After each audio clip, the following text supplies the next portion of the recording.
অত্যাধুনিক ও মানসম্মত চিকিৎসা সেবা নিশ্চিত করার প্রতিশ্রুতি নিয়ে গাইবান্ধায় আনুষ্ঠানিকভাবে যাত্রা শুরু করেছে বন্ধন হাসপাতাল অ্যান্ড ডায়াগনস্টিক সেন্টার। মঙ্গলবার ৫ মে শহরের ডিবি রোডের পলাশপাড়া মোড়ে এক আড়ম্বরপূর্ণ অনুষ্ঠানের মধ্য দিয়ে প্রতিষ্ঠানটির শুভ উদ্বোধন করা হয়। উদ্বোধনী অনুষ্ঠানে সভাপতিত্ব করেন বন্ধন হাসপাতাল অ্যান্ড ডায়াগনস্টিক সেন্টারের চেয়ারম্যান জনাব মোহাম্মদ জাফর সাদেক। এতে প্রধান অতিথি হিসেবে উপস্থিত থেকে প্রতিষ্ঠানটির আনুষ্ঠানিক উদ্বোধন করেন গাইবান্ধা জেলা পরিষদের প্রশাসক ও গাইবান্ধা জেলা বিএনপির সভাপতি অধ্যাপক ডাক্তার সৈয়দ মইনুল হাসান সাদিক। এই বন্ধন শুধু আপনাদের মধ্যে হলেই হবে না, এই বন্ধনটা হতে হবে রোগীদের সাথে, জনগণের সঙ্গে। তাহলেই আপনারা সাফল্য অর্জন করতে পারবেন। শুধুমাত্র ব্যবসায়িক দৃষ্টিভঙ্গিতে এটি যাতে পরিচালিত না হয়, আমরা চাই বাংলাদেশে চিকিৎসকরা মানবিক চিকিৎসক হোক, যারা যে প্রতিষ্ঠান যারা পরিচালনা করছেন তারা মানবিক দৃষ্টি দিয়ে যেন এই চিকিৎসা পরিচালনা করেন। যেমন গাইবান্ধায় অনেক হাসপাতাল অ্যান্ড ডায়াগনস্টিক সেন্টারে এই শিশুরোগ বিশেষজ্ঞ এবং সার্জন নাই, কিন্তু আমাদের এখানে শিশুরোগ বিশেষজ্ঞ এবং সার্জন থাকবে। তারপরে ডার্মাটোলজিস্ট মানে চর্ম যৌন, গাইবান্ধায় দেখা যাচ্ছে যে অনেক মহিলা আছে যারা পুরুষ মানুষের কাছে যেতে চায় না, দেখাইতে চায় না, তারা খোঁজে মহিলা ডার্মাটোলজিস্ট। তা আমাদের এখানে সেই সুবিধাটা আছে, প্রতি শুক্রবার করে আপনার একজন ডার্মাটোলজিস্ট প্রফেসর থাকবেন, তিনি আর কি রোগী দেখবেন এবং সুচিকিৎসা দিবেন। এটা আমি মনে হয় যে কোনো বিষয় আর কি আন্তরিকতার সাথে রোগীর সাথে যদি আমরা তাদের সমস্যা নিয়ে আলোচনা করি এবং সমস্যার সমাধানের আন্তরিকতা দেখাতে পারি, তা আমার মনে হয় যে রোগীরা তখন বুঝতে পারবে। এবং মানুষ আসলে একটু আন্তরিকতা চায় আর কি, হ্যাঁ, যে আন্তরিকতা চায় যে আমার এখানে সেবাটা নিশ্চিত হবে, বা যদি এখানে নাও হয় রেফারেন্সটা যেন দেয় আর কি, যে এটা অমুক ডাক্তারের কাছে বা অমুকখানে গেলে তার সমস্যার সমাধান হবে আর কি।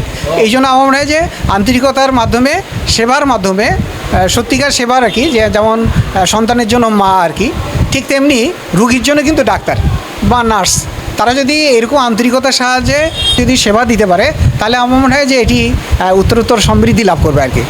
শুধুমাত্র হার্টের যে সার্জারিগুলো ছাড়া অন্যান্য সকল রকম সার্জারি আমাদের এখানে হবে ইনশাল্লাহ। এবং আমাদের এখানে পেডিয়াট্রিক সার্জনও আসবে। পেডিয়াট্রিক যারা গাইবান্ধার শিশুদের সার্জারির জন্য বাইরে রংপুরে বা বগুড়ায় যাওয়া লাগতো, সেগুলো ইনশাল্লাহ যেতে হবে না, এখানে আমরা সব রকম সুবিধাগুলো দিতে পারবো। এবং আমাদের যে ইনস্ট্রুমেন্টগুলো আমরা ব্যবহার করবো সবগুলো স্টেলাইজ করা থাকবে, যাতে জীবাণু দিয়ে কোনো রকম কোনো সমস্যা না হয়। সেই বিষয়গুলো আমরা 100% সচেতন আছি। এই বিষয়গুলো আমাদের যে কর্মী বাহিনী অত্যন্ত দক্ষ, তারা বিভিন্ন জায়গায় চাকরি করছে অলরেডি, তাদেরকে আমরা বিভিন্ন জায়গায় রিক্রুট করছি। এখানে গাইনি রোগী আসতে পারবে, চর্ম রোগী আসতে পারবে, যাদের মেডিসিনের সমস্যা বা বিভিন্ন ধরনের সমস্যাগুলো আছে, যেমন আছে হরমোন জনিত যে সমস্যাগুলো, তারা আসতে পারবে। যাদের মূত্রথলিতে সমস্যা তারা আসতে পারবে, মানে ভাঙাচুরা যেটা বলে, মানে অর্থোপেডিক্স, যেটা হাত ভাঙছে পা ভাঙছে, এটা আসতে পারবে। তারপরে বাচ্চাদের যেটা জন্মগত কিছু আছে, তালু কাটা থাকে, জিহ্বার নিচে থাকে, সমস্যা থাকে, এগুলোর যে সার্জারি গুলো সেগুলো এখানে হবে। এগুলো আমরা এখানে করবো আর কি, সবকিছু। অসহায় গরিব অসহায় যে রোগীগুলো আসবে বা তাদেরকে আমরা যে সেবা প্রদান করবো, আমরা অত্যন্ত খুবই নিম্ন মানে কম টাকায় আমরা তাদের চিকিৎসা পাই, উন্নত চিকিৎসা পাই, রংপুরের মতো যেন চিকিৎসা পাই কম টাকায় গাইবান্ধায়, এই ব্যবস্থাটা আমরা করবো ইনশাল্লাহ। আর আমরা এখানে কোনো প্রকারের রোগী হয়রানি বা রোগীদের অতিরিক্ত ফি আদায় করা বা বকশিস দেওয়া, আমাদের যারা এখানে কর্মকর্তা কর্মচারী আছেন তারা যে এরকম বিভিন্ন অভিযোগ থাকে যে অতিরিক্ত টাকা পয়সা আদায় করা, আমরা এটা সম্পূর্ণ নিশ্চিত করে দিয়েছি এবং সম্পূর্ণ বন্ধ, এটা আমাদের দ্বারা হবে না। আমরা রুগী এবং আমাদের এখানে যে কর্মচারী কর্মকর্তারা আসবেন, তারা একে অপরের ভাই বোনের মতো ব্যবহার করবেন, যেন আমার একটা আত্মীয় এখানে এসে ভর্তি হয়েছে এবং তাদের কিভাবে সেবা দিতে পারি সেই কাজটাই আমরা করবো ইনশাল্লাহ। আমাদের এই বিল্ডিংটা চারতলা একটা বিল্ডিং, 2তলা ডায়াগনস্টিক সেন্টার, 3তলা আমাদের অপারেশন থিয়েটার এবং 4তলা আমরা শীততাপ নিয়ন্ত্রিত cabin, AC cabin, non AC cabin, হ্যাঁ, জেনারেল বেড, পিরিয়পার্টি, পোস্ট অপারেটিভ রুম আমাদের আছে।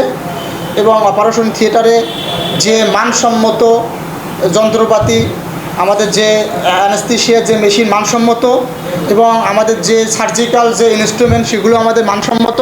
তো আমাদের একটা প্রত্যাশা এই গাইবান্ধায় একটা মানসম্মত একটি স্বাস্থ্যসেবামূলক প্রতিষ্ঠান আমরা নিশ্চিত করব ইনশাআল্লাহ। سبحان ربك رب العزة عما يصفون وسلام على المرسلين والحمد لله رب العالمين برحمتك يا أرحم الراحمين.